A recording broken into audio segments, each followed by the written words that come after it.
qof bin aadan weliba nin rag ayaa markii ugu horeysay waxa loo geliyay wadna doofaar kaasi oo hadda ku shaqeynaya isla markaana qofkaasi uu ku nool yahay ninkan oo lagu magacaabo Lorenzo Fauci oo nin American sidoo kalena nin ka tirsanaa ciidamada America gaar ahaan kuwa badda ayaa in muddo waxa uu qabay wadna xanuun kaasi oo gaarsiiyay in marar badan loo dhigo isbitaalka sidoo kalena si joogto ah ugu soo noqnoqdo Lorenzo Fauci ayaana waxa uu cudurkaasi oo in muddo uu ka cabanayay uu dhaqaatiirta ka codsaday in loo sameeyo amaba laga bedelo wadnihiisa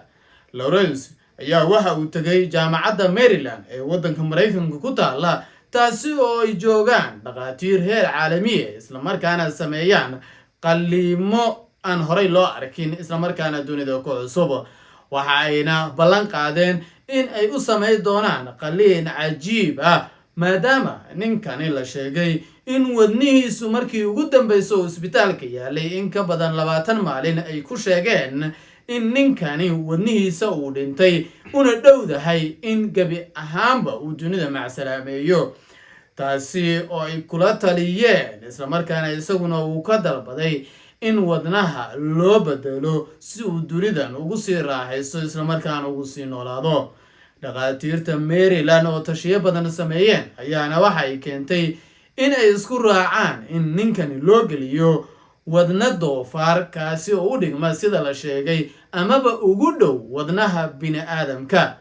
waxayna qalliin saacado tiro badan qaatay oo ay ku sameeyeen Lorenzo Fauci ay keentay in ay u galiyaan wadna laga soo jaray isla markaana laga soo gooyay doofaar kaasi oo markaasi ay ku hayeen qalabo iyo mashino ay ugu tala galeen in markaasi uu ku sii noolaado wadnahaasi doofaarka kaasi oo ay Fauci ugu dambeyn uga bedeleen wadnihiisi sidaasina hadda uu ugu nool yahay uguna shaqeynayo wadna doofaar